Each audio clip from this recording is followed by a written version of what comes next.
rappelle American Dragon Jack Long? Oui, bien que pendant une grosse quinzaine d'années, je n'ai connu cette série que pour un seul et unique détail qu'on retrouvait dans quelques YouTube poop. À un moment donné, dans un contexte dont je n'avais aucune idée d'aucune sorte, le héros dit... Attrape ma queue. Voilà.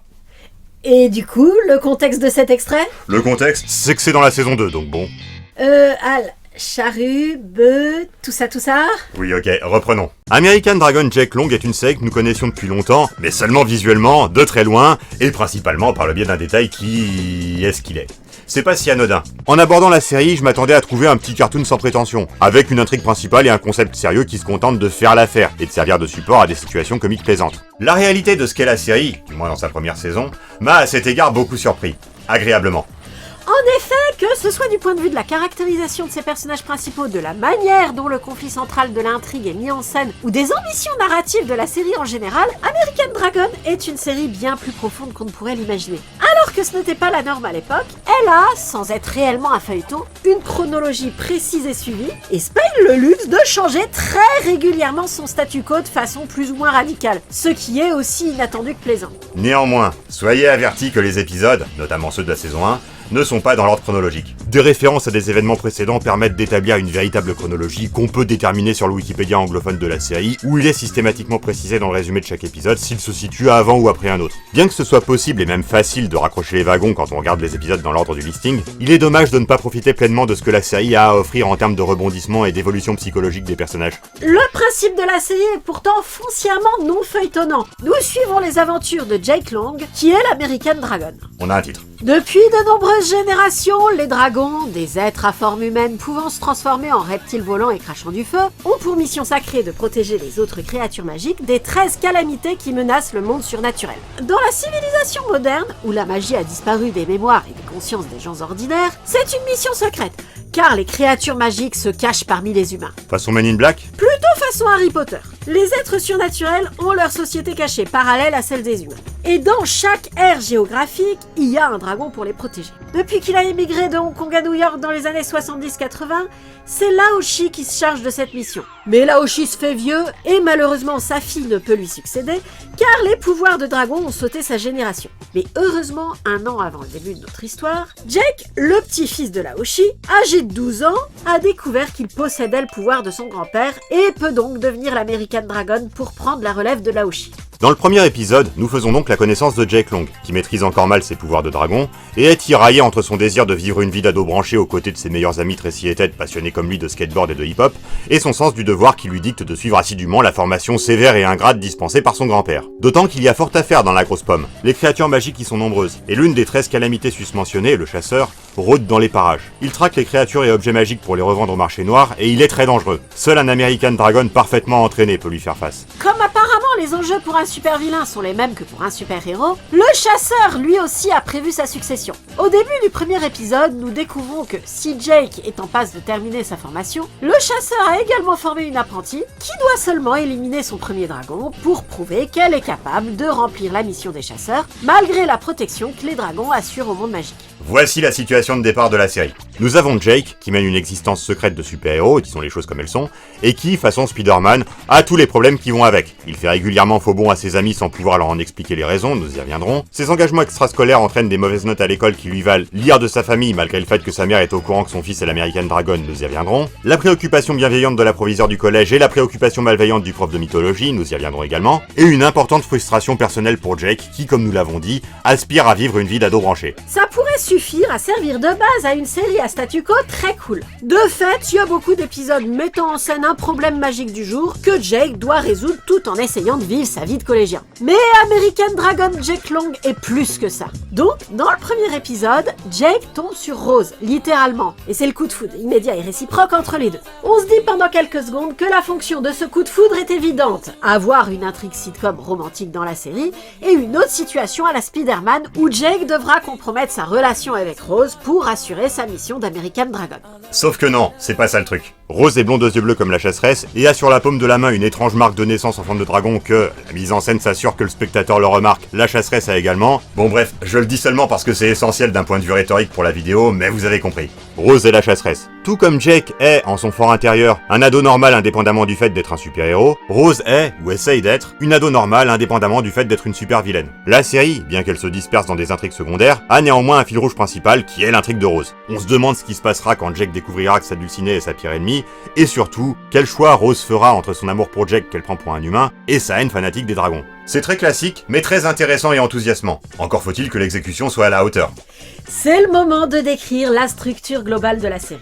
Elle fait 2 saisons de respectivement 21 et 31 épisodes qui sont très distinctes l'une de l'autre. Disons-le tout net, la saison 2 est grosso modo à la saison 1 ce que les nouvelles aventures de Batman est à la série d'origine. À ceci près que, contrairement au cas de Batman, où les nouvelles aventures sont une nouvelle série mal dessinée, où les nouvelles aventures sont une 3e saison mal dessinée, la saison 2 d'American Dragon Jake Long est bien une nouvelle saison de la même série. C'est indiscutable, mais ça pose problème. C'est indiscutable parce que tout simplement, l'intrigue de la saison 2 est la suite et fin de celle de la saison 1. Mais ça pose problème parce que cette saison 2 est vraiment très différente de la saison 1 à tout point de vue. D'abord graphiquement, les images parlent d'elles-mêmes, les chara-designs ont été lourdement modifiés. N'exagérons rien. Globalement, si on ne regarde que le dessin général, les différences de style graphique entre les 2 saisons sont loin d'être aussi choquantes qu'entre la série principale Batman et sa SMD. Le truc qui choque surtout, c'est que plusieurs chara-designs ont été intégralement refaits de manière assez grotesque. Ouais, et parmi ces chara-designs intégralement refaits, il y a le design civil de Rose et surtout le design de dragon de Jake. Ce n'est pas sans conséquence. Dans la saison 1, la forme dragon de Jake était suffisamment équilibrée pour le combat rapproché, et il pouvait se battre comme un humanoïde. Dans la saison 2, c'est beaucoup plus un dragon asiatique avec une tête humaine par-dessus, donc il peut pas, et on perd ce côté polyvalent. En fait, dans la saison 2 d'American Dragon, il y a, comme dans la SMD de Batman, une intention claire d'accentuer la caricature au détriment de la subtilité.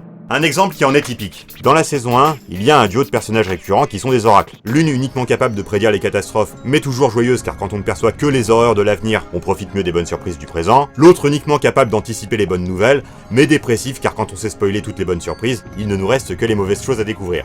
À noter d'ailleurs que le caractère positif de ces prédictions est parfois sujet à caution. On va aller en prison. Tu rencontreras des tas de gentilles dames qui sont coiffées très court et qui sont très affectueuses. Bref, ce sont des jumelles, et elles sont juste suffisamment distinctes pour que la différence entre les deux se voit dans leur chara-design. Bah la saison 2 a trouvé que c'était pas assez clair et les a remaniés comme ça. Voilà, c'est assez représentatif de l'état d'esprit graphique de la saison 2. Et de l'état d'esprit de l'humour. La part cartoon de la saison 1, déjà présente comme on peut s'y attendre avec un tel chara-design, y est nettement exagérée. Scénaristiquement, la SMD de Batman s'était rendue plus superficielle dans une intention d'être plus dark. Je n'ai pas l'impression que ce soit ça qui se soit passé dans American Dragon. Déjà, elle fait globalement un effet épisode du stagiaire. La saison 1 avait une cohérence générale que les auteurs de la saison 2 n'ont apparemment pas saisie. Ce n'est pas pour autant une trahison. Les idées de la saison 2 sont globalement les mêmes que celles de la saison 1, à quelques exceptions majeures près. C'est juste que, comme tu l'as dit au sujet de l'humour, elles ont été retranscrites de façon caricaturale et superficielle au diapason du graphisme, et que par-dessus le marché, elles ont été retranscrites de manière négligée. J'ajoute qu'en plus de ne pas être cohérente avec la saison 1, elle a également assez peu de cohérence interne. On y reviendra brièvement quand on décrira les personnages. En fait, il est assez clair que les épisodes ont été écrits sans passion, contrairement à ceux de la saison 1. Les situations décrites sont des enchaînements de gags de cartoon assez peu inspirés et rarement drôles, et la partie émotionnelle de l'histoire est complètement survolée. Pas que la saison 1 fut exempte de trucs un peu douteux sur ses plans, mais c'était sans commune mesure avec ce que fait la saison 2. Malheureusement, cet état de fait a un impact rétrospectif sur la saison 1. J'ai parlé du gros enjeu émotionnel de l'intrigue romantique. Rose a une haine fanatique des dragons. On n'en connaît pas la raison exacte. On sait que le problème des chasseurs avec les dragons, c'est qu'ils les empêchent de braconner les créatures magiques, mais on ne sait pas de quelle manière et sous quels arguments Rose a été convaincue de les détester au point d'éprouver une haine meurtrière pour eux. L'intrigue de la saison 1 ne va pas assez loin pour qu'il soit essentiel que la question y soit traitée, or lorsqu'elle reprend dans la saison 2, cette problématique a été totalement abandonnée. À la place, la série choisit de se focaliser sur le fait que Rose a été enlevée bébé à ses parents pour devenir une apprentie chasseresse, et encore, elle ne daigne même pas poursuivre et conclure sur les détails de cette backstory. Y a pas que ça, la saison 2 est dans une optique un peu bas du front de dire quand Rose est amoureuse de Jake, elle arrête de chasser les dragons et œuvre secrètement contre les chasseurs, alors que quand elle n'est plus amoureuse de Jake à cause d'un enchantement, elle déteste à nouveau les dragons et se remet à chasser. C'est un personnage pavlovien quoi. Ce n'est pas que la saison 2 d'American Dragon Jake Long soit la pire chose qu'il nous a été donné de voir, mais nous sommes incapables d'en apprécier les qualités, car tout y est moins bien que dans la saison 1, sans aucune raison valable. Cependant, elle a une qualité majeure. Oui, dedans les ordinateurs ont des souris. Croyez-moi, c'est super rare dans les dessins animés. Ouais, y a ça.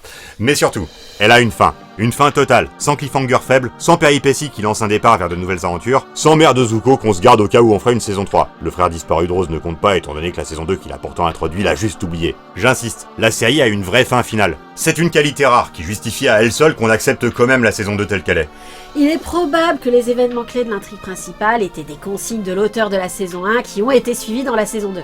Elles ont été imparfaitement comprises et donc imparfaitement suivies, parce qu'elles n'ont clairement pas passionné les auteurs de la saison 2 autant qu'elles auraient dû, mais elles permettent quand même d'aboutir à une fin qui fait globalement une bonne impression. Dans le détail, cette saison 2 clairement écrite sans passion ne mérite pas qu'on lui accorde beaucoup d'attention. Donc sauf mention contraire, ce que nous décrirons de la série concerne surtout la saison 1, et nous ne ferons un aparté sur ce que tel ou tel élément devient dans la saison 2 que lorsque c'est utile. Dans la saison 1, donc, l'exécution est à la hauteur des idées qui y sont mises en scène.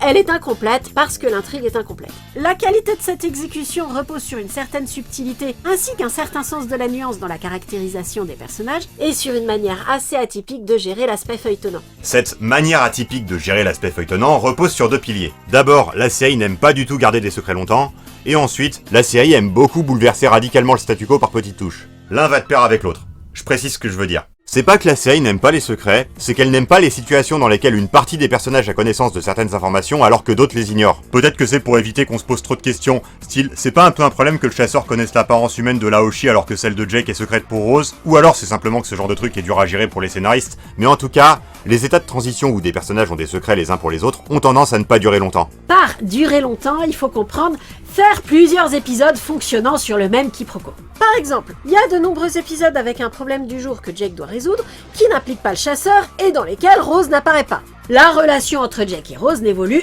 évidemment pas dans ces épisodes. Par contre, si on est dans un épisode où Rose apparaît, il est probable que quelque chose va changer. Soit c'est l'épisode où ils se mettent ensemble et où c'est pas simple d'avoir du temps l'un pour l'autre parce qu'ils doivent sans cesse s'éclipser pour se combattre dans leur identité secrète, soit c'est l'épisode où Jake découvre que Rose est la chasseresse, soit c'est celui où Rose découvre que Jake est un dragon, mais on ne laisse pas traîner l'un de ces états de transition pendant plusieurs épisodes. C'est également valable pour d'autres sous-intrigues. À un niveau très fondamental, c'est valable pour l'identité secrète de Jake vis-à-vis de ses meilleurs amis Tracy et Ted. On est vraiment pris de court par le fait que Tracy et Ted découvrent finalement assez tôt dans la série que leur copain est un dragon. Car ils le découvrent d'un coup et dans le contexte d'une situation qui aurait pu se résoudre sans qu'ils l'apprennent, mais qui était en fait une bonne occasion pour ce bouleversement radical du statu quo. Voilà pour la gestion de l'aspect feuilletonnant. Nous avons également dit que l'efficacité de la saison 1 reposait sur un certain sens de la nuance dans la caractérisation des personnages. C'est particulièrement vrai pour Jake. La recette de son personnage fonctionne sur un équilibre complexe que la saison 2 a essayé de reproduire sans avoir la subtilité nécessaire pour y parvenir. Comme dit précédemment, Jake aimerait non seulement profiter de sa vie d'ado, mais plus encore être un ado branché. En d'autres termes, il a le potentiel d'être un héros à la Ben 10, qui exaspère par sa frivolité quand la situation exigerait davantage de sérieux. Et la série assume cet aspect du personnage. Non seulement de nombreux scénarios d'épisodes mettent en scène un conflit entre son sens du devoir et son envie d'aller s'amuser avec ses potes, voire parfois sa tentation d'utiliser ses pouvoirs et son lien avec le monde surnaturel à des fins personnelles, mais en plus il y a un gag récurrent qui consiste à ce que Jake ait promis quelque chose sans écouter parce qu'il avait son Walkman sur les oreilles et se retrouve bien emmerdé quand l'échéance de sa promesse arrive. Et il se la pète chaque fois qu'il en a l'occasion. Mais il y a deux choses, liées entre elles d'ailleurs, qui font que ça passe. Déjà le fait que Jake, malgré ses insécurités personnelles qu'il n'a pas l'intention de nier, mais pas l'intention de laisser le contrôler, s'efforce d'avoir une attitude confiante et déterminée en toutes circonstances. Je trouve ça extrêmement original comme façon de camper un personnage de collégien de fiction. Et surtout, compte tenu du monde dans lequel on vit et des exigences posées par la société dans laquelle le petit spectateur va être obligé de grandir, je trouve ça profondément touchant. Je m'explique. L'amour-propre de Jake n'est pas vraiment ménagé par son entourage. C'est caricatural dans la saison 2, mais c'est présent de façon plus subtile dès la saison 1. On donnera des détails plus tard, mais c'est important de l'évoquer dès maintenant. Entre sa petite sœur qui réussit tout mieux que lui et n'hésite pas à le faire savoir, sa mère qui refuse de le couvrir ou de le soutenir malgré le fait de savoir pourquoi Jake est en retard en cours ou trop crevé pour les corvées, et son grand-père qui lui inflige des exercices particulièrement difficiles sans jamais avoir un seul mot encourageant, il y a de quoi se rebeller. Mais Jake ne le fait pas. Il reconnaît sans la moindre difficulté que sa sœur est meilleure que lui, que sa mère peut légitimement demander qu'il continue à faire ses corvées et avoir de bonnes notes malgré sa double vie, et que son grand-père doit le pousser à se dépasser. Il pourrait sombrer, se poser la question de pourquoi il n'arrive pas à être à la hauteur des exigences qui pèsent sur lui, se demander si ça fait de lui un nul, et s'il n'usurpe pas son titre d'American Dragon. Mais il ne le fait pas non plus. Le monde entier, à coups de vexation, d'injustice et de reproches, s'efforce de l'amener à l'autodétestation, mais lui, loin d'y céder, décide que non, il ne se détestera pas. Qu'il assumera ce qu'il est, qui il est, et qu'il en sera fier. Tout adolescent de 13 ans, moins bon que sa petite sœur, trop fatigué pour faire ses corvées et incapable d'arracher un compliment à un grand-père intransigeant qu'il soit. Et ça, c'est merveilleux. À ce point? À ce point, la vantardise est d'ordinaire campée comme un symptôme de bêtise et de méconnaissance de soi dans la fiction.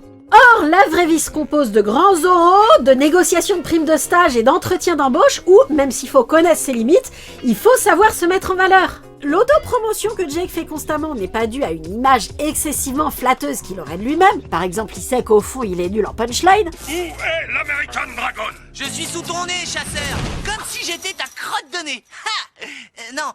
Non, c'est pas ce que je voulais dire. Grand serment pour un grand... Ah, bon sang, qu'est-ce que je suis pas bon en réponse du tac au tac. Mais de la conscience qu'il a de devoir faire du personal branding pour survivre lui-même dans cette jungle qu'est la vie au collège. En assurant sa survie, il se rend disponible pour sa mission et sa famille. Quelles que soient ses angoisses, il sortira des phrases cool de mec cool qui sait qu'il est cool et épellera son nom dans le générique pour bien signifier à quel point il se montrera plus fort que le monde qui l'entoure et à quel point il pèsera jamais sur personne en échouant. Cette lecture du caractère de Jake contribue donc à créer un équilibre permettant de le rendre très sympathique tout en lui donnant des défauts importants. Cet équilibre n'attend pas la saison 2 pour être mis à mal. Déjà dans le dernier tiers de la saison 1, Jake a tendance à devenir plus con que ce à quoi il nous a habitués. Avec le dosage adéquat, cette recette pourrait suffire à rendre Jake attachant. Mais la série met la ceinture et les bretelles, car la deuxième méthode qu'elle emploie pour nous faire relativiser ses défauts, c'est, comme on a dit, que son entourage, c'est-à-dire sa famille en fait, abuse énormément de son abnégation. En plus d'avoir l'effet susmentionné sur notre appréciation des travers de Jake, ça fait qu'au moment où celui-ci finit par craquer et se laisser aller à ses mauvais instincts, on se dit que sa famille l'a bien cherché et que nous, à sa place, on aurait été moins patient que lui. Dans la saison 1, le caractère abusif de sa famille est mis en scène avec nuance. Dans la saison 2, c'est exagéré à des degrés indécents. Pas inutilement, car ça sert à amener un épisode où tout ce petit monde se fait copieusement engueuler par la petite sœur de Jake le jour où elle doit le remplacer en tant qu'American Dragon et se rend alors compte de la pression qui pèse sur lui. Mais quand même, dans la saison 2, c'est outrancier, cartoonesque et incohérent, donc ce n'est pas très utile d'épiloguer des heures sur ce qui se passe dans la saison 2 autour de ça. Dès la saison 1, le plus abusif envers Jake est son grand-père, Laoshi, qui en son fort intérieur reconnaît que la situation est difficile pour Jake et qui comprend les désirs personnels de celui-ci, mais estime qu'il ne peut pas se permettre d'être compréhensif car il a déjà obtenu de la part du Conseil des Dragons d'être le mentor de Jake alors qu'il est normalement interdit à un dragon de former un membre de sa propre famille et considère qu'il doit donc se comporter durement avec son disciple. La série met l'accent sur ses manières de vieil homme chinois stéréotypé, à un degré trop proche de la caricature dans la saison 2, et sur l'indignité qui se cache souvent derrière sa façade de vieux sage. Il tient une boutique d'électronique qui sert de couverture à ses activités magiques. Comme dit précédemment, il peut lui-même se changer en dragon et participe parfois au combat. Plus souvent dans la saison 1 que dans la saison 2. Le prestige de Laoshi au sein de la communauté des dragons lui vient du fait qu'il est le seul dragon à avoir survécu à une confrontation avec le légendaire dragon noir, la plus terrible des 13 calamités. Le seul dragon de l'histoire à avoir choisi le mal, qui servira de méchant final à la série. Il sous-entend également qu'il a eu une liaison avec une super vilaine par le passé, tout comme Jake. Et on sait qu'il a eu une liaison avec une membre du Conseil des Dragons qui se trouve être une traîtresse au service du Dragon Noir. Mais vu qu'il n'élaborera jamais là-dessus, on ne saura pas si ces deux éléments de sa backstory sont en fait le même ou pas. Probablement pas, étant donné qu'a priori, il découvre dans le présent que son ex travaillait déjà pour le Dragon Noir dans leur jeunesse. Ce qui contribue dans la saison 1 à rendre supportable l'injustice de Laoshi envers son petit-fils est qu'il a un sidekick, Fudog, un chien à la longévité exceptionnelle capable de parole, qui s'est mis à son service en tant qu'animal gardien dans les années 70, et qui est une fausse fripouille typique des sidekicks de fiction. Il ressemble d'ailleurs beaucoup à Frank de Men in Black, mis à part que Frank avait l'apparence d'un carlin alors que Fudog a celle d'un charpet. Tout comme Frank, c'est un chien sans être un chien. Il marche debout, moins dans la saison 2, et range ses affaires dans les plis de sa peau comme si c'était les poches d'un vêtement, moins dans la saison 2, mais il peut communiquer avec les vrais chiens du moment qu'il a son dictionnaire avec lui. Comme de juste pour ce genre de personnage, Fudog a toutes sortes de bonnes et de mauvaises fréquentations au sein de la communauté magique, avec qui il parie ses croquettes sur la victoire ou la défaite de Jake lors de ses combats contre les méchants, selon ce qui lui paraît le plus probable sur le moment, et ce même s'il n'a pas l'intention de payer s'il perd. Vous voyez le tableau. Il est également spécialiste des potions magiques, mais aussi et surtout des mauvais jeux de mots qui ne font rire ni les personnages ni le public. Ah, tu fais un carton et il est à l'œil. Je devrais écrire des sketchs. Moins dans la saison 2. Voire plus du tout. On vous a dit que la saison 2 était vraiment pas terrible. Fudok n'est pas que le sidekick commun de Jake et Laoshi. C'est un personnage à part entière. À titre d'exemple, il est la vedette d'un épisode assez audacieux où il se présente à un concours de Miss Monde de la magie que l'un des méchants secondaires de la série a organisé dans le but d'épouser la gagnante afin d'accomplir un rituel magique, et qui est l'occasion de délivrer un message féministe étrangement sérieux malgré la situation totalement cartoon. Mais surtout, c'est un personnage très positif, qui soutient moralement Jake comme il peut vis-à-vis de son grand-père, et subit également les excentricités de celui-ci. Comme dit précédemment, ça permet de créer subtilement une certaine harmonie entre les personnages dans la saison 1, et à rendre moins crispante l'injustice dont Jake est victime. Fudog est âgé de 600 ans. Il est possiblement immortel. Sa grand-mère est également toujours vivante. Dans la saison 2, on constate qu'il était déjà vivant au Moyen-Âge, mais qu'il avait l'air plus jeune lorsque les parents de Jake étaient ados. Vous voyez le problème avec la cohérence de la saison 2 ? C'est pourquoi, même si la saison 2 est plus précise que la 1 sur le rôle que joue ou est censé jouer Fudog auprès des dragons, nous nous contenterons de dire que c'est l'animal gardien de Laoshi depuis 30 ans, selon la saison 1. Ou 40 ans. Oui, bon d'accord, la saison 1 n'a pas une cohérence parfaite non plus. Mais la saison 2 est nettement pire. Ce sont les parents de Jake qui sont les plus victimes du manque de cohérence de la saison 2, avec elle-même comme avec la saison 1. La dynamique familiale chez Jake est principalement dominée par deux choses. Le fait que sa petite sœur est surdouée et le surpasse dans tous les domaines, et le fait que son père est un moldu à qui sa mère a toujours caché qu'elle était un dragon sans pouvoir. La raison à ça est retconnée entre la saison 1 et la saison 2. Dans la saison 1, la mère de Jake, Suzanne, a bien l'intention d'avouer un jour à son mari, Jonathan, qu'elle fait partie d'un monde magique caché aux humains, mais elle le croit, à tort ou à raison, trop impressionnable pour survivre à une telle révélation. C'est possiblement un prétexte, mais en tout cas c'est ça la raison officielle. Dans la saison 2, elle a juste eu peur qu'il la rejette lorsqu'ils étaient ados et qu'ils ont commencé à sortir ensemble, et n'a jamais pu se résoudre à lui avouer qu'elle lui avait caché ça. Vous pourriez vous dire, comme Anakin, Oui, alors, qu'est-ce que ça change? et je vous répondrai, comme Yoda, Tout ça change. on l'a dit, Jake a de mauvais résultats scolaires parce qu'il doit consacrer une partie de son temps à faire le super-héros. Son père l'ignorant, il croit son fils entièrement responsable de ses mauvaises performances. Dans la saison 1, Jake avait une bonne raison d'accepter de subir cette injustice. D'autant que par ailleurs, son père est un type bien que Jake a tort de sous-estimer. Dans la saison 2, c'est au mieux un caprice de sa mère, au pire un moindre mal, l'alternative étant de subir le rejet raciste de son père. Lors d'un épisode de Voyage dans le temps, on a la réponse. En effet, la première réaction du père en découvrant que sa copine est un dragon est de la rejeter. Ce qui non seulement aggrave son cas, car dans la saison 2, Jonathan a de nombreuses occasions de se montrer antipathique. Pour vous donner le niveau, le mec braille pendant tout l'épisode du Nouvel An chinois, malgré les protestations de son épouse, qu'il se considère comme asiatique parce qu'il a un ancêtre amérindien. Or, nous savons tous que les Amérindiens sont arrivés ici via le détroit de Bering. Ils venaient donc d'où? D'Asie. Et qu'est-ce qu'il y a en Asie? La Chine! Et en plus court-circuite complètement à la fin de cette sous-intrigue. Pardon pour le spoiler, mais à la fin il découvre effectivement que sa famille est magique, et dit qu'en son fort intérieur il l'a toujours su. Ce serait mignon, dans le contexte de la saison 1. Dans la 2, évidemment qu'il l'a toujours su. Son fils revenu dans le temps le lui a dit quand il était ado. Il lui a juste fait croire ensuite qu'il l'avait halluciné. Sans raison d'ailleurs, puisqu'à ce stade il avait arrêté d'être raciste. Vous voyez le problème avec la saison 2 ? Elle est totalement insensible, donc les épisodes se contrecarrent les uns les autres, et la seule chose qui vaille la peine d'être retenue est que dedans il y a la fin de toutes les sous-intrigues. Et c'est qu'un exemple. Dans un épisode, on essaye de donner une bonne image de Jonathan, allant jusqu'à révéler que si Jake a été choisi pour être l'American Dragon, c'est en partie parce que son père est un type bien, donc un bon modèle pour lui. C'est mignon, mais c'est n'importe quoi. Jake est l'American Dragon parce que c'est le dragon qui vit à New York, son grand-père devenant trop vieux et sa sœur étant trop jeune. Il n'a pas été choisi, être né quelque part pour celui qui est né, c'est toujours un hasard. Enfin bon, peu importe. Bref, Jake doit faire bonne figure devant un père moldu inconscient de ce que son fils traverse, et une mère qui ne parvient pas à lui simplifier la vie, et comme on l'a dit, ne sait pas vraiment. Et par-dessus le marché, il vit dans l'ombre de sa petite sœur, Hailey, dont les capacités extraordinaires font sensation, que ce soit d'un point de vue humain ou d'un point de vue draconique. Hailey s'appelle comme ça à cause de la comète de Halley. Ça marche pas en français. Mais surtout, c'est l'un des personnages dont le rôle varie le plus entre les deux saisons. Dans la saison 1, comme on a dit, Jake souffre la comparaison avec sa sœur surdouée, qui en plus est un boulet pour lui puisqu'il doit s'en occuper comme il l'a promis sans s'en rendre compte, et renoncer à une opportunité unique de rencontrer la Shakira de cet univers. C'est toujours Shakira dans les séries de cette époque avec des ados américains branchés, vous avez remarqué? C'est toujours Tony Hawk aussi. Bref, sa sœur participe aux difficultés que rencontre Jake dans sa vie quotidienne, mais malgré elle n'est pas assez mature pour se retenir de fanfaronner sur sa capacité à se changer en dragon plutôt que Jake et sur ses résultats scolaires, mais suffisamment quand même pour se rendre compte qu'elle a une responsabilité supplémentaire pour son frère, que par ailleurs elle admire beaucoup en tant que dragon. Dans l'épisode où les potes de Jake détruisent la maison dans des tentatives infructueuses de faire tomber la dent de Lady Hailey, j'ai particulièrement aimé le fait qu'Hailey essaie d'endosser le rôle de la gamine turbulente cliché qui désobéit à son grand frère afin de sauver la face à Jake auprès des parents. Tout est ma faute. Jake m'a dit de ne pas arracher la porte hors de ses gonds, de ne pas casser le ventilateur et de ne pas asperger les murs de neige carbonique, mais voilà, j'ai pas voulu écouter. La saison 2 ne change pas le caractère d'Hailey, mais son rôle dans l'intrigue. Elle y devient un vrai dragon, ce qui conduit à la scène susmentionnée où elle dit ses 4 vérités à Lao Shi.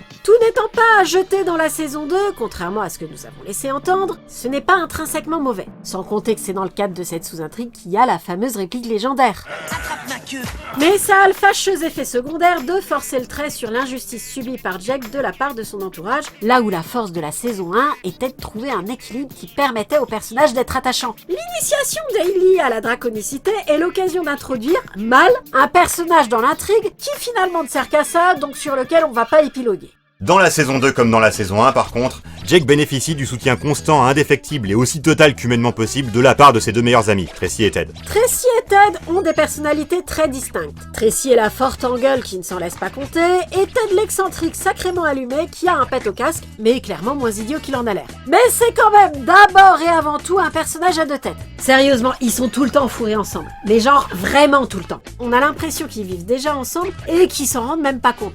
Je dis déjà parce qu'il est totalement évident qu'ils vont finir ensemble, comme ça arrive souvent aux 2 sidekicks du héros principal. Et pourtant non. Nous avons dit que la saison 2 avait la grande qualité de proposer une fin totale. Ce caractère total inclut l'intrigue romantique entre Tracy et Ted. Dans une intention manifeste de refuser le cliché et aussi d'affirmer la valeur intrinsèque de l'amitié qui n'est pas le parent pauvre de l'amour, la saison 2 dit clairement qu'ils ne finiront pas ensemble. Ce choix des auteurs est compréhensible, même respectable. Le problème c'est qu'on nous sert comme alternative une sous-intrigue romantique rachitique pour Tracy avec un beau ténébreux du collège, et une sous-intrigue romantique absurde pour Ted avec la pom-pom girl en chef. Dans cette dernière intrigue, on sent que les auteurs ont voulu mettre des moments touchants et surprenants, mais l'attirance de Ted pour cette fille est un truc tellement superficiel et grossier que ça peut pas prendre. Évacuons tout de suite les rares problèmes de ces personnages. La saison 1 fait soupçonner qu'il y a un mystère autour de la famille de Tracy. La mise en scène nous cache l'apparence de sa grand-mère, ce qui peut donner à croire que c'est une créature magique et que Tracy est secrètement magique elle aussi, et que la famille de Ted a un lien avec le monde magique. Dans plusieurs épisodes, Ted a appris par un de ses ancêtres un truc qui a une pertinence dans l'intrigue magique de l'épisode. La saison 2 ne poursuit pas là-dessus. Elle ne fait pas grand-chose de notable avec Tracy, si on accepte l'occasionnel épisode où elle regrette de fréquenter des garçons plutôt que des filles comme elle, ce qui sort un peu de nulle part et ne va nulle part puisque c'est laissé tomber aussitôt. Et avec Ted... Avec Ted, la saison 2 fait ce qu'elle veut. On voit bien dans la saison 1 qu'il surjoue la bêtise. Il est lucide quand il le faut, et sort parfois des répliques très second degré et introspectives. Je vais inviter Rose. Tu rêves, tu fonces droit dans une voie de garage, mon pote. Non, Rose, elle va monter dans l'express direct sans toi, coup de sifflet, et et elle te dira qu'elle aime les gars solides, et toi tu vas crier, mais non, je suis hyper mûr, et là tout de suite, bam, t'es tellement mûr que tu te prends le mur et tu vas te retrouver allongé, et elle sera arrivée à destination. Et il fait des recherches sur le dark web. Dans la saison 2, il fait occasionnellement de la super science de comics, sans qu'on s'en rende trop compte, étant donné que les épisodes sont plutôt cartoon, jusqu'à ce qu'un épisode crève l'abcès. Ted est un super génie qui fait tout pour le cacher, car être un surdoué qui assume son talent, c'est beaucoup de boulot et de prise de tête, alors que lui préfère être un ado flegmatique qui se complique pas trop la vie. Une fois encore, c'est pas une idée nulle, mais ça ne colle pas complètement avec ce que Ted était auparavant. Et pas non plus avec un épisode plus tardif où Ted est frustré d'être un moldu et jalouse les super pouvoirs de Jake. Faudrait savoir, s'il le voulait, il serait le docteur Robotnik, pas un moldu.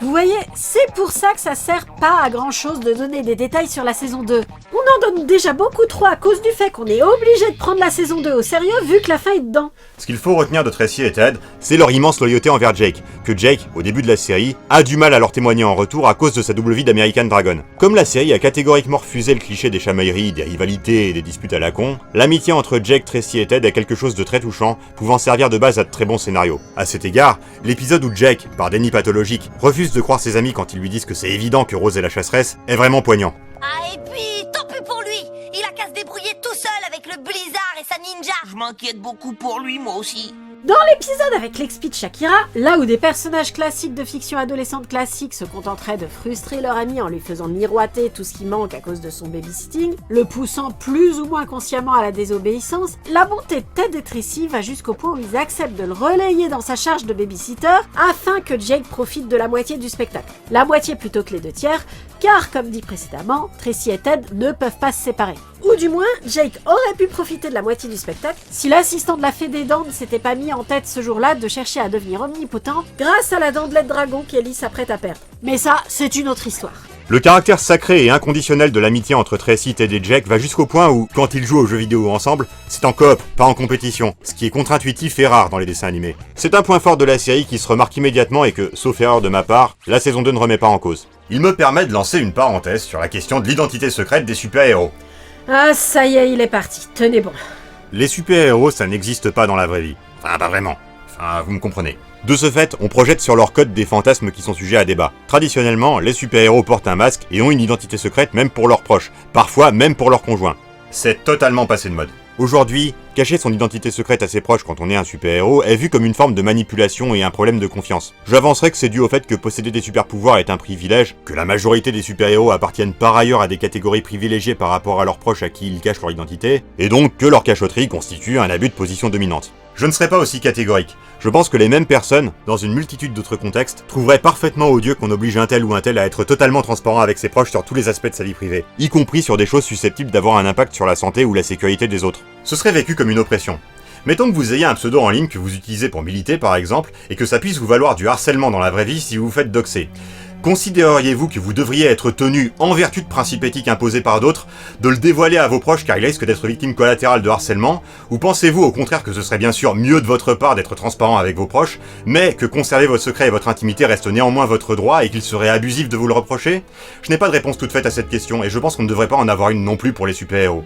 J'ajoute une chose. Au-delà du risque vis-à-vis des super-vilains, mettre vos proches dans le secret, quand vous êtes un super-héros, a l'effet pervers de reporter sur eux une part de la pression que vous subissez et de la responsabilité que vous avez endossée. Autrement dit, vous leur faites un mal différent de celui que vous leur faites en leur cachant la vérité. Je prends un exemple qui n'est pas une identité secrète, mais qui est du même genre.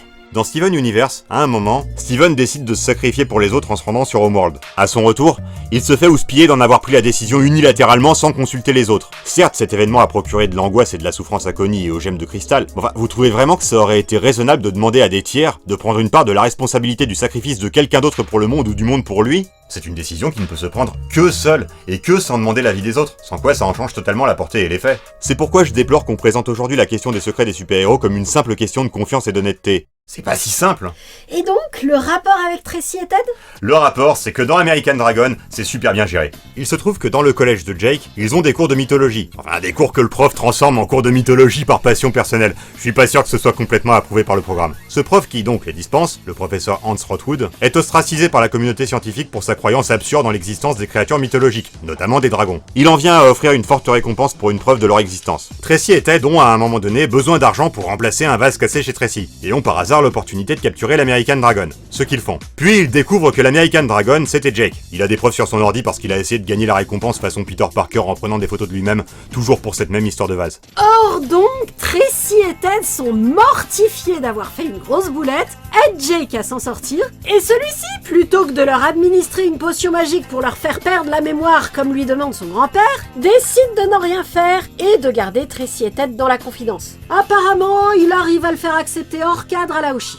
C'est excellent. Jake ne trahit pas spontanément son secret, car cela n'aurait pas des répercussions que sur lui mais sur toute sa famille, notamment Laoshi et sur le monde magique, n'est-ce pas Bat-Femme? Il en prend le risque modéré pour venir en aide à Tracy qui a cassé son vase, pas pour se faire mieux voir de ses amis qui n'auraient pas confiance en lui, car ce serait tout sauf une marque d'honnêteté et de confiance, n'est-ce pas Bat-Femme? Je tiens à préciser que j'aime bien Bat-Femme, c'est cet aspect spécifique que j'aime pas. Bref. Lorsque Tracy et Ted découvrent que leur ami leur a menti par omission sur sa vie, ils ne le lui reprochent pas. Comment pourraient-ils? Ils viennent de se rendre involontairement fautifs de sa capture par Rothwood, donc leur première préoccupation est de réparer leur boulette, donc on nous épargne la phase crispante de la dispute autour de ça. Enfin, même si son secret a été révélé par accident, Jake choisit quand même sciemment de ne pas revenir en arrière et de laisser Tracy et Ted dans la confidence, leur témoignant ainsi l'estime qu'il a pour eux en considérant qu'ils méritent qu'on ne leur fasse pas la vacherie de leur faire perdre la mémoire. Je le redis, je trouve que c'est excellent.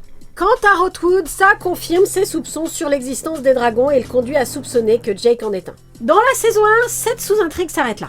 Elle est poursuivie dans la saison 2, puis conclue sur un soit maudit péril ornithorynque, après qu'on a fait le tour du sujet Rothwood et les créatures magiques. Comparé à d'autres éléments de la saison 2, c'est tout à fait correct, mais je regrette qu'il ne soit pas devenu le vrai danger qui s'amorçait dans la saison 1 et qu'à la place il reste un gag. Rootwood a un pied dans le domaine des personnages secondaires et un pied dans celui des personnages tertiaires. Or, les personnages tertiaires ont tendance à être plutôt des gags. Nous avons mentionné les oracles, côté monde magique. Côté monde des humains, il y a Brad, le Flash Thompson du collège, qui a bien la tête de l'emploi, et Pseudo-William pas convaincant pour un sou de l'intrigue romantique entre Jake et Rose. Si je mentionne Brad, c'est principalement parce qu'il est assez représentatif de la saison 1 dans la saison 1 et de la saison 2 dans la saison 2. Dans la saison 1, ce qui frappe, c'est que pour un Flash Thompson, il est très peu agressif envers Jake, avec qui l'un dans l'autre, ils coexistent plutôt en bonne intelligence. C'est juste qu'il est vraiment très con, et que parfois, c'est dur de composer avec des gens vraiment très cons. C'est représentatif de l'esprit de nuance qui caractérise la série dans la saison 1. C'est pas ça qui change dans la saison 2. Ou plutôt, c'est pas de ça dont je voulais parler. Une caractéristique de Brad, c'est qu'il est très riche. Vraiment très riche. Assez pour recruter Tony Hawk pour qu'il lui apprenne le skate. À la journée des métiers, son père est juste policier. Du coup, pourquoi il est si riche ? Ça doit être sa mère, mais du coup, qu'est-ce qui motive son père à rester flic ? C'est pas que ce soit inexplicable, mais ça suscite des questionnements car par défaut, ça paraît pas très cohérent. C'est du même acabit que Jake choisi par les dragons en raison des qualités de son père. Concernant Brad, les auteurs ont mis des éléments crédibles individuellement. La richesse de Brad explique son arrogance, le fait qu'il admire son père flic beauf explique sa beaufrie, mais un peu contradictoires pris ensemble. Et ils ne se sont pas dit qu'ayant juxtaposé des éléments pas cohérents entre eux, ils auraient dû fournir un peu de boulot supplémentaire pour que l'ensemble tienne la route. Et comme dit précédemment, ce ne sont pas seulement des incohérences entre les deux saisons, ce sont parfois, même souvent, des incohérences entre deux épisodes de la saison 2. L'intrigue de Rose, qui est l'intrigue principale, subit ça de plein fouet. Son intrigue personnelle connaît des modifications par petites touches entre les saisons et au sein même de la saison 2. Parler de Rose, c'est parler à la fois du personnage proprement dit, de sa romance avec Jake et du chasseur, son mentor. Du personnage Rose, il n'y a pas forcément beaucoup à dire. Pas parce que ce serait un personnage inintéressant, au contraire, mais parce qu'on l'observe principalement du point de vue des autres personnages. À cet égard, ce qu'il y a à dire d'elle est assez simple. Elle est très semblable à Jake. Elle a une double vie de super vilaine, mais ça lui plairait beaucoup de consacrer davantage de temps à être une collégienne normale qui fait des trucs d'ado branché. Mais le fait qu'elle soit dans le camp des méchants induit une différence importante. La mise en scène n'a pas besoin de nous expliquer pourquoi Jake croit en sa mission. C'est enthousiasmant de défendre les autres contre des menaces surnaturelles. Elle prend malgré tout la peine de développer les ambitions à long terme de Jake, faire collaborer le monde magique et le monde des humains. C'est peu développé, et c'est balancé d'un coup comme ça dans un épisode sans signe avant-coureur, mais c'est un plus appréciable. Bref, la mise en scène traite le rapport de Jake à sa mission de façon tout à fait satisfaisante. Par contre, on se demande pourquoi Rose, malgré le fait qu'elle est capable de vivre une vie normale, pas comme une fanatique absolue, croit autant en la sienne. On ne le saura jamais vraiment parce que, comme dit précédemment, la série n'adopte pas le même point de vue sur son appartenance au clan des chasseurs dans les deux saisons. Nous y reviendrons plus tard. Sa romance avec Jake étant une intrigue feuilletonnante, elle évolue au fil des épisodes. La situation attendue, dans laquelle Jake et Rose doivent jongler entre les moments où ils peuvent se retrouver dans leur identité civile et ceux où ils doivent s'affronter dans leur identité magique, ne dure au fond qu'un épisode, Puis là, on va pas y couper. Il y a des tas de choses intéressantes à dire sur l'intrigue principale, mais ce sont des spoilers. Nous ne parlerons de rien d'autre que de l'intrigue principale de Rose et donc du chasseur dans le reste de la vidéo. Si la série vous intéresse, n'hésitez pas à interrompre cette review dès maintenant pour aller la regarder et revenez ici après. Après une courte phase de déni pathologique, Jake finit par admettre que Rose est la chasseresse son ennemi juré. Passé ce point, il la fuit. Capturé, il finit par se résoudre à se détransformer en humain devant Rose dans l'espoir que ça la dissuade de le tuer, que ses sentiments pour lui soient plus forts que sa haine des dragons. Ce qui est le cas. Elle le laisse partir, mais disparaît totalement de la circulation. Les scénaristes s'étant possiblement emmêlés les pinceaux, ils sont obligés de la faire réapparaître dans un épisode ultérieur car son absence aurait été incongrue. Le fameux épisode sur l'ambition de Jake de réunir les créatures magiques et les humains. Il profite d'une soirée d'Halloween pour le faire, passons sur les détails. Il ne serait pas logique que la chasseresse soit absente au moment où le chasseur débarque pour foutre le boxon. Qu'à cela ne tienne, elle est assommée pendant la scène d'action, et Jake et elle ne peuvent pas se croiser. À part ça, c'est là que s'arrête l'intrigue de Rose dans la saison 1. Apparaît dans la saison 2 où, pour la faire courte, elle a décidé de devenir un agent double au sein du clan des chasseurs. Alors, le clan des chasseurs. Dans la saison 1, le chasseur, au singulier, est l'une des 13 calamités. Il a des prédécesseurs, une apprentie qui lui succédera, et des sbires. Rose affirme que c'est son oncle, mais ça pourrait être une couverture ou à prendre au sens figuré. De plus, on constate dans une scène qui parodie l'Empire contre-attaque que sous son casque, il est lourdement défiguré, probablement par une brûlure de dragon. C'est un être sinistre et mystérieux. Bon. Dans la saison 2, le clan des chasseurs est une organisation secrète super équipée qui dispose d'installations secrètes avec un collège des chasseurs où les élèves chasseurs qui font leur bal de fin d'année des chasseurs ont des cours de physique-chimie des chasseurs. Écoutez, c'est juste nul. Deux des jeunes recrues sont des méchants secondaires récurrents de la saison 2, mais à quoi bon en parler? Mettons qu'on puisse en faire abstraction. Il s'avère que leur but est de regrouper une série d'artefacts, des crânes de cristal, pour faire un vœu magique qui anéantira d'un coup toutes les créatures surnaturelles du monde. Leur gagne-pain, celles qu'ils capturent pour les revendre au marché noir. Bref, vous avez bien compris qu'on n'aura pas l'explication de ce qu'était l'idéologie des chasseurs dans la saison 1. Être un chasseur est visiblement plus ou moins inné. Ils ont tous, quelque part sur leur corps, une marque de naissance en forme de dragon. Rose découvre en même temps que le spectateur qu'elle a été prise bébé à une famille qu'elle n'a jamais connue par le chasseur qu'on connaît, qui soit dit en passant n'est absolument pas défiguré quand on le voit enfin sans son casque. Étant donné qu'on se focalise entièrement dessus, même si on oublie totalement le frère jumeau né en même temps qu'elle, la perspective de savoir un jour pourquoi elle avait une haine fanatique des dragons dans la saison 1 s'évapore totalement. Mais revenons à l'intrigue romantique. Dans un épisode où Jake et Rose se retrouvent sur un bateau qui va faire naufrage, vous l'avez, Jake et Rose rompent. Pourquoi ?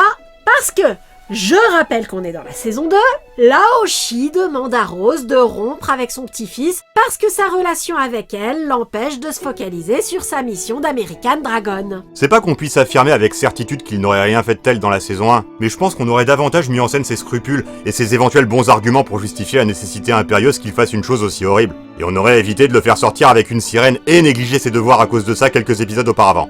Passons. Les événements de l'épisode, qu'à ce stade on est trop blasé de la saison 2 pour trouver choquant, convainquent Rose d'obéir à Laoshi et de rompre avec Jake.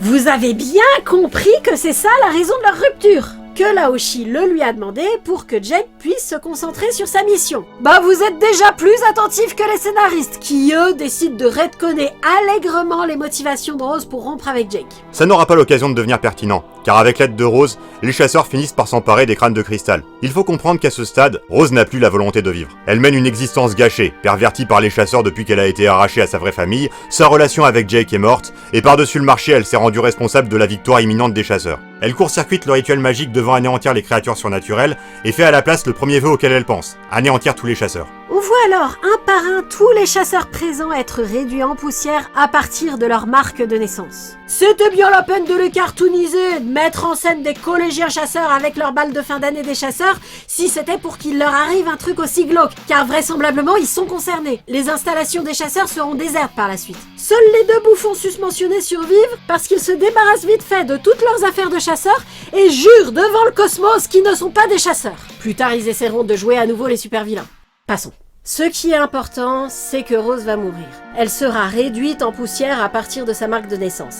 Elle l'a fait exprès. Jake ne l'entend pas de cette oreille. Laoshi tente de lui interdire d'utiliser le dangereux pouvoir des crânes de cristal à des fins personnelles, mais Jake lui dit « Je t'emmerde, je le fais pas pour moi, je le fais pour elle ». Et il fait un dernier souhait avant de détruire les crânes, que Rose n'ait jamais été enlevée à sa famille par le clan des chasseurs. Ayant ainsi modifié le passé, Jake permet à Rose non seulement de survivre, mais d'avoir vécu une enfance heureuse dans une famille aimante. Il a l'occasion de la croiser par hasard avant qu'elle parte pour Hong Kong avec ses parents. Son vœu a marché. Elle est heureuse. Elle n'a même plus cette fameuse marque de naissance qui la liait au clan des chasseurs. Mais bien sûr, si Jake se souvient d'elle parce qu'il était à l'épicentre du sortilège qui a changé la réalité, elle ne se souvient pas de lui. Il doit donc lui dire adieu pour toujours. L'héroïsme, c'est le fait de se sacrifier pour les autres. Ça ne signifie pas nécessairement mourir à leur place, mais être capable d'agir dans leur intérêt même quand il est contraire au nôtre, et d'avoir la force de caractère d'être heureux pour eux ensuite. C'est magnifique.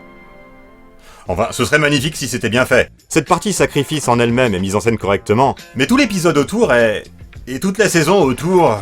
La partie émotion a été réduite à son plus simple appareil au profit du cartoon. Avant les moments chocs des dernières minutes, cet épisode était fade et superficiel. Sa fin est douce amère, mais comme il manque la profondeur qui pourrait amener le doux, il ne reste que l'amer.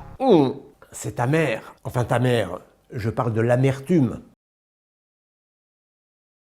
Ce n'est pas la fin de la série, c'est l'épisode 20 sur 31 de la saison 2. On a mis du temps avant de comprendre pourquoi ils avaient mis ça au milieu de la saison, car celle-ci met un moment avant de devenir claire sur où elle veut en venir. Elle veut, ce qui est logique, se terminer sur un combat contre le dragon noir, la pire des 13 calamités. Jake l'avait vaincu dans la saison 1, et on s'était dit que cette intrigue aurait pu en rester là, car même si le combat proprement dit n'était pas très impressionnant, il réalisait un peu le rêve de Jake de réunir le monde magique et le monde humain. Et nous nous disions ça alors qu'on n'avait absolument pas compris que le dragon noir était censé avoir été détruit lors de ce combat. On pensait qu'il s'était juste téléporté ailleurs. Il est parti?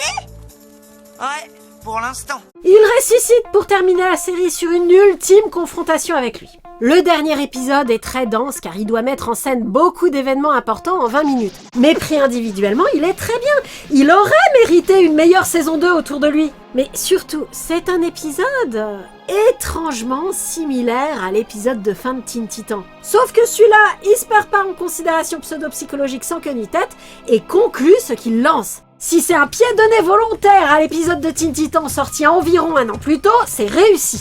Si c'est une coïncidence, c'est troublant et surtout, c'est bien la preuve que c'était pas sorcier de faire un épisode qui tienne la route sur ce concept. L'épisode, qui se passe à Hong Kong, soit la ville où habite désormais Rose, fonctionne sur un principe que j'ai toujours bien aimé, recourir aux aptitudes uniques d'un super vilain ou d'un ancien super vilain pour battre un adversaire invincible. Le dragon noir va attaquer un rassemblement de dragons. Jake, qui depuis son arrivée à Hong Kong ne pense qu'au fait que Rose s'y trouve également, pense que la meilleure chance de le vaincre serait de faire appel aux chasseurs, seuls experts mondiaux du combat contre les dragons. Or, des chasseurs, il n'y en a plus, sauf les deux bouffons, oublions-les, et Rose. Rose a été transformée par le vœu de Jake pour ne jamais avoir été la chasseresse, ni physiquement ni mentalement. Mais Jake pense que s'il lui se souvient encore de Rose et a encore des preuves matérielles de l'existence de l'ancienne réalité, alors il est possible de faire retrouver la mémoire à Rose. Ça échoue dans un premier temps, donnant lieu à des séquences très semblables à celles entre Changelin et Terra dans Teen Titan. Jake finit par renoncer, mais au dernier moment, Rose se souvient de son ancienne vie, arrive pour tataner le dragon noir qui se retrouve enfermé dans une autre dimension pour les 1000 prochaines années, et c'est la fin heureuse de la série. C'est bien fait, aussi bien fait que ça peut l'être dans le contexte de la saison 2, et ce malgré le fait d'avoir tout condensé en 20 minutes d'épisode. Mais je ne suis pas convaincu. Je trouve que les auteurs ont voulu avoir le beurre et l'argent du beurre avec Rose. La fin mélancolique de l'arc du chasseur où Jake la laisse s'éloigner de lui parce que c'est ce qu'il y a de mieux pour elle ne me paraît pas compatible avec le fait d'en faire quand même une super héroïne à la fin. D'ailleurs ça ne l'est pas. Un élément important de ce dernier épisode est que Rose a toujours sa marque de naissance, qui sert de point de départ à ce qu'elle en vienne à se poser des questions. Sauf que... non, elle ne l'a plus, on l'a vu. Elle ne l'a plus parce que sa réalité a été modifiée. Elle n'a plus ses muscles, ses réflexes et ses connaissances de chasseresse, pas plus que ses souvenirs. Jake l'a transformée pour qu'elle n'ait jamais eu la vie qui l'a conduite à le rencontrer. Le dernier épisode est obligé de faire comme si c'était de l'amnésie. Je trouve que c'est symptomatique du fait que ça colle pas. Tu penses que la fin heureuse minimise le sacrifice héroïque de Jake parce que tu as à l'esprit des exemples comme Puella Magi Madoka Magica où Sayaka apprend à être satisfaite de s'être sacrifiée pour le bien de quelqu'un d'autre alors que dans un premier temps, elle n'arrivait pas à supporter le poids de cette décision. Mais Jake n'a pas eu de telle phase où il regrette son renoncement, donc pour moi, celui-ci n'est pas minimisé. La première semi-fin, celle des chasseurs, n'était pas satisfaisante. Et je pense pas que ce soit seulement parce que l'aspect émotionnel y était survolé. C'est aussi parce que, dans l'ensemble, la situation était glauque. Rose venait d'exterminer les chasseurs, et Jake lui a permis d'y survivre. Ça ne véhicule pas vraiment l'idée qu'un monde meilleur va découler du sacrifice de Jake, contrairement à ce qui se passe à la fin de la série Puella Magi. Partant de là, il faut se demander à quoi sert la fiction. Si la fiction a pour but d'habituer les spectateurs à l'idée que la vie est injuste, qu'elle fait souffrir, qu'il n'y a rien de positif à la clé, mais qu'il faut malgré tout faire de son mieux, alors la première semi-fin était celle qu'il fallait. Par contre, si on pense comme moi que la fiction doit donner au public l'espoir que quand tu fais de ton mieux, les choses s'arrangent, alors il faut, pour qu'une fin douce amère soit satisfaisante, qu'elle donne le sentiment d'être une conclusion juste à la situation. Or, le sacrifice de Jake n'avait pas une once de justice. Si on considère uniquement ses actions ayant un impact réel sur l'intrigue, il a été exemplaire et a payé exclusivement pour les fautes des autres, de son grand-père, de Rose. C'est pourquoi la seule conclusion juste était que le destin lui accorde de ne pas faire ce sacrifice auquel il se résignait de son plein gré. Il n'était donc pas possible de rester sur cette semi-fin. Il fallait un miracle pour l'annuler. Faut dire qu'avec ces retcons d'une part, et le traitement assez superficiel des intrigues romantiques dans la saison 2 d'autre part, réputé être typique des sitcoms américains pour la défense de la série, on a du mal à évaluer à quel point la relation entre Rose et Jake était sérieuse et importante. Donc c'est difficile de dire avec certitude si c'est réellement mieux pour Rose qu'elle soit rebootée au prix de n'avoir jamais connu Jake. Mais une chose est sûre, c'est que quoi qu'on en pense, cette fin en 2 temps interpelle et donne à réfléchir, ce qui prouve que même la saison 2 est quand même intéressante à sa façon, et que ça vaut le coup de lui pardonner ses errements pour retenir d'American Dragon Jake Long que c'est, dans l'ensemble, une série très enthousiasmante de par la profondeur et la richesse inattendue de ses personnages et de son intrigue. La deuxième saison déçoit beaucoup, principalement parce que la première était si prometteuse, mais a cette qualité inestimable d'apporter tout de même une conclusion satisfaisante à la série, qui, du coup, mérite qu'on s'en souvienne.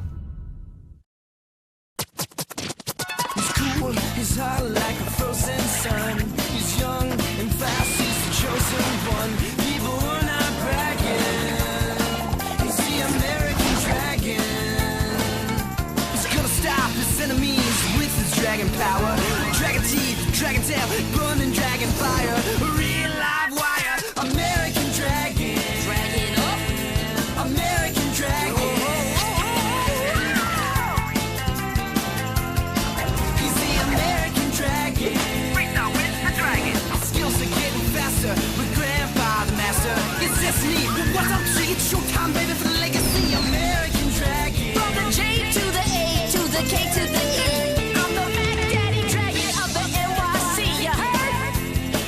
Ah, et il y a un crossover avec la série Lilo et Stitch.